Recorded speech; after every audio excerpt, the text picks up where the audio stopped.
अस्सलाम वालेकुम दोस्तों, मैं हूं आपका होस्ट, आपका दोस्त उमैर कायम खानी और आप देख रहे हैं हमारा यूट्यूब चैनल स्पोर्ट्स फनकारियाँ।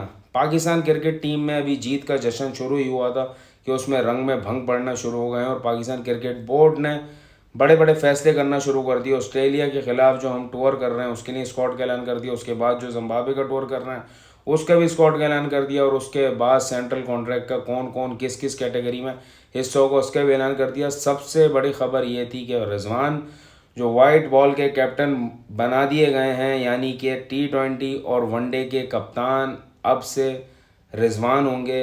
वही रिजवान जो हमारे सुपरमैन हैं, जिनको कैप्टनसी देने की बातें हो भी रही थी लेकिन वो कबूल नहीं रहे थे, लेकिन अब उन्होंने कैप्टनसी कबूल कर ली और पीसीबी चेयरमैन के साथ और आकिब जावेद और सलमान अली आगा को वाइस कैप्टन बनाया गया। वो भी उस प्रेस कॉन्फ्रेंस में शरीक थे। उन्होंने प्रेस कॉन्फ्रेंस करी और बड़ी पुरस्मात प्रेस कॉन्फ्रेंस थी, जिसमें उनसे सवाल भी हुआ कि भाई आप तो किसी ग्रुपिंग का हिस्सा नहीं थे टीम में जो ग्रुपिंग हो रही थी। तो उन्होंने बड़ा वाज़ेह जवाब दिया कि हाँ, मैं ग्रुप का हिस्सा हूँ, मैं वो ही उसी ग्रुप का हिस्सा हूँ जो पूरी हमारी टीम होती है, जो 15 रुकनी टीम होती है, मैं उस ग्रुप का हिस्सा हूँ और मैं भी उतना ही कैप्टन हूँ जितने बाकी 15 लड़के कैप्टन हैं। तो मैं कोई अपने आप को बादशाह सलामत नहीं बना दूंगा कि भाई मैं कप्तान हूँ तो मैं ही सब कुछ करूँगा। मैं कप्तान हूँ तो सिर्फ टॉस करने के लिए कप्तान हूँ, मैं कप्तान हूँ तो प्रेस कॉन्फ्रेंस करने के लिए। दो तीन चीज़ें उन्होंने बताई जो वो बता सकते थे, लेकिन कुछ लोगों ने उस पर पॉजिटिव रिस्पॉन्स भी दिए कि रिजवान जो है भाई अच्छा आदमी है। रिजवान ने जैसे ये भी बोला कि यार रिजल्ट जो होता है वो अल्लाह की तरफ से ही होता है कि अल्लाह ने अगर हार रखी है तो हार मिलेगी, जीत मिली है तो जीत मिली, और बेशक यही बात है। और हमें जो पीछे से मैसेज मिला है वो सिर्फ ये बोलना है कि आपने लड़वाना है और हमने लड़ना है तो हम लड़ेंगे। हार जीत जो है वो ऊपर वाला फैसला करता है कि भाई किसको जितवाना है, किसको हरवाना है। बाकी हमारा काम ये है कि अपनी 100% देना। मैं भी एग्री करता हूँ भाई इस बात से, कोई बुराई की बात नहीं है। आप लड़ें, अच्छा खेलें और आप खिलाएं, लेकिन उसके बाद जो कुछ चीज़ें अच्छी नहीं हुई ना, जो मुझे भी पर्सनली अच्छी नहीं लगी और ऐसा होना भी नहीं चाहिए था। फ़खर जमान के साथ बड़ी ज़्यादती हो गई है। फ़खर जमान के साथ ज़्यादती इस लिहाज से हुई है, पहले मैं बात कर रहा हूँ फ़खर जमान की। फ़खर जमान के साथ ज़्यादती इस लिहाज से हुई है कि एक साफ़ी ने सवाल ये किया कि हमारे चेयरमैन साहब से कि भाई उनको जो आपने हटाया वो ट्वीट की वजह से हटाया, बाबर आजम को उनको जो पनिशमेंट में दे रहे हैं आप ये। तो उन्होंने बड़ी बेशर्मी से बोल दी हाँ भाई एक तो वजह ये भी है और बाकी है कि उनके फिटनेस इशू भी चल रहे हैं। आप सिर्फ फिटनेस तक ही रहते तो बात ठीक थी भाई। जिसके खिलाफ जिसके हक में उसने ट्वीट किया था उसको आपने एक कैटेगरी में रखा है, उसको ऑस्ट्रेलियन टूर के लिए भी रखा है, लेकिन जिसने ट्वीट किया था उसको आपने टूर से भी हटा दिया और उसको आपने जो है वो सेंट्रल कॉन्ट्रैक्ट से भी हटा दिया। तो यार ये तो कोई बात नहीं, मतलब उसका कोई राइट नहीं है अगर वो बोल सकता था। लेकिन असल में आपको वजह बताऊं, फ़खर जमान को हटाने की इनकी सबसे बड़ी वजह ये, जो आपको याद एक मीटिंग हुई थी जिसमें ये 8 खिलाड़ी गए थे, उसमें फ़खर जमान ने इनकी जो है ना बड़ी जम के ले ली थी सब लोगों की, और इनकी जो है ना वो नाड़े खोल दिए थे कि भाई तुम्हारी औकात क्या है और तुम इस तरीके की हरकतें करते हो और हमें खिलाड़ियों को तुमने समझ के लिया। ये वही खुन्नस है जो उतारी गई है फ़खर जमान को टॉर से भी बाहर करके, सेंट्रल कॉन्टेक्ट से ही बाहर करके। ये तमाम तर चीज़ों का मजमू ये था कि कहानी रख दी गई कि बाबर के हक में ट्वीट किया था, हालांकि ऐसी कोई भी कहानी नहीं है। बाबर को भी इन्होंने जो रखा है ना, वो मैं आपको अंदर की इतलात दे रहा हूँ कि रिजवान ने शर्त यही रखी थी कि भाई मेरी मर्ज़ी के खिलाड़ी कुछ खेलेंगे तो मैं टीम में कप्तानी लूँगा, वरना मैं कप्तानी लूँगा। और मुझे 100% यकीन है कि बाबर के साथ जो इस वक्त सबसे बड़ी पर्ची है ना वो रिजवान की है। रिजवान ने बोला भाई बाबर चाहिए मुझे बड़े टूर के लिए, मुझे बड़ा प्लेयर चाहिए, तो इसलिए रखा गया है। बाकी पीसीबी ने अपनी पूरी खुन्नस निकाली है फ़खर जमान के ऊपर। आमिर को बाहर कर दिया है, मात को बाहर कर दिया है, शादाब को बाहर कर दिया है, इफ्तिखार को बाहर कर दिया है, जमान को बाहर कर दिया है और धानी को बाहर कर दिया है। सब लोगों को उठा उठा के बाहर फेंका। इन सबको बोला है कि भाई आप लोग बैठो, आराम करो, रेस्ट करो या जो भी करना है करो। अब ये सेंट्रल कॉन्टैक्ट के हिस्से नहीं है। शादाब को तो सेंट्रल कॉन्टैक्ट में रखा गया, बाकी सब लोगों को उठाकर बाहर रख दिया। अब मेरा आकिब जावेद से सवाल है कि आकिब जावेद तो बोलते थे कि नसीम शाह को से बड़ा बॉलर जमान खान है। जमान खान को तो सेंट्रल कॉन्ट्रैक्ट में नहीं दिया भाई, और तो और किसी जिम्बाब्वे के टूर में भी आपने नहीं रखा।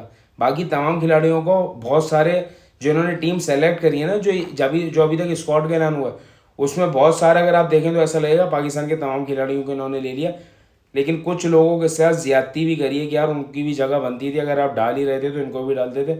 अब सवाल ये कि कौन खेलेगा और कौन नहीं खेलेगा।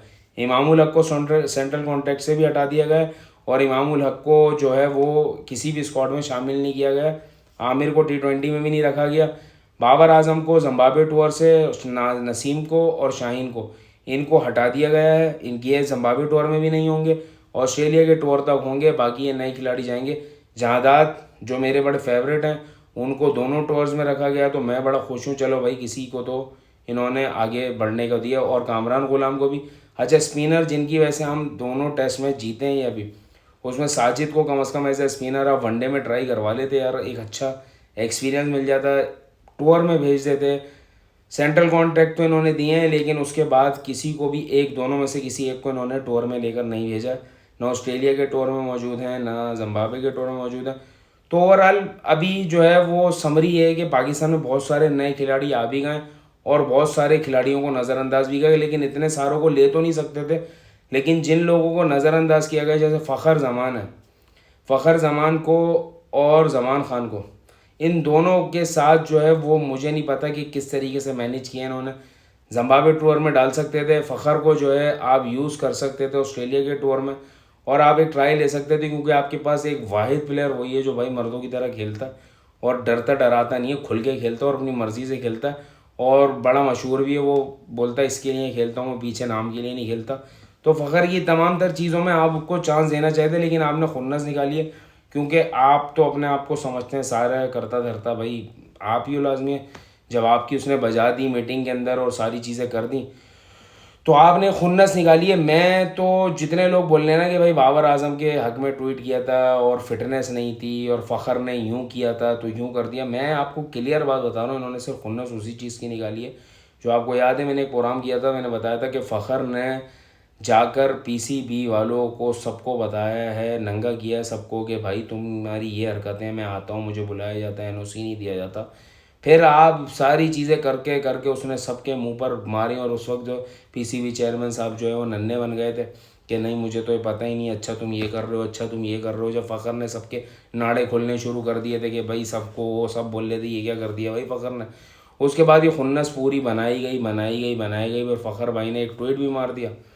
तो हज़ारों लोग बोलते हैं भाई हक में, और क्रिकेटर्स अगर बोल रहे हैं एक दूसरे के लिए, अगर किसी की दोस्ती है या कुछ है, फिर उसके दूसरे सबूत ये ना कि जिसके हक में बोला था उसको तो आपने एक कैटेगरी में रखा है, उसको टूर भी दिया है, सारी चीज़ें करी हैं, फ़खर को आपने बाहर कर दिया उठाकर। फिर आप इमाम के साथ भी जो है वो यही वाली ज़्यादती करना है कि इमाम को आपने बिठा दिया है, इमाम का भी आप बोलते हैं कि फिटनेस का मसला है। तो सारी चीज़ें, सऊद शकील को नहीं रखा गया है स्कॉट के अंदर, ऑस्ट्रेलिया के में भी नहीं रखा गया और उसको भी नहीं रखा। कामरान गुलाम को रखा गया, लेकिन सऊद शकील की रिसेंटली 134 रन के ख्याल कर लेते और उसको ले लेते। अच्छा, सैफ़ी भाई फारिग हो गए सेंट्रल कॉन्ट्रैक्ट से, ये न्यूज़ भी मैं आपको दे दूं, सैफ़ी भाई को भी हटा दिया गया है।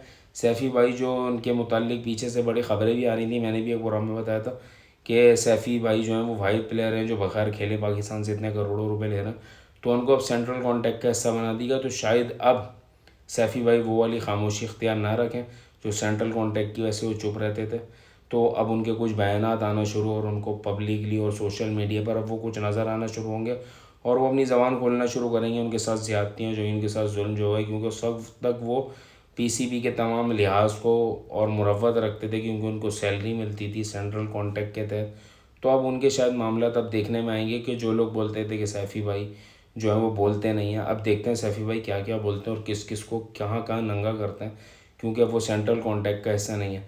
पाकिस्तानी टीम जो बनाई गई है, उम्मीद यही कि रिजवान की कैप्टनसी में काम करेगी, और रिजवान की कैप्टनसी मुझे तो उम्मीद है कि अच्छी रहेगी।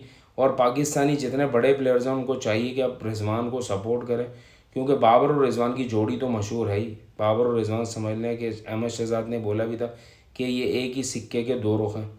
उम्मीद मैं यही करता हूँ कि ये एक ही सिक्के के दो रुख ही रहें और ये आपस में यकजहती से और यूनिटी से दोबारा से खेलें। शाहीन भी इस ग्रुप में वापस आए, नसीम भी आए, और फ़खर को भी उम्मीद करता हूँ कि जल्द से जल्द अपनी टीम को ज्वाइन करें, अपनी फ़िटनेस का और अपने जो भी मसले मसाइल हैं पीसीबी से हल करें।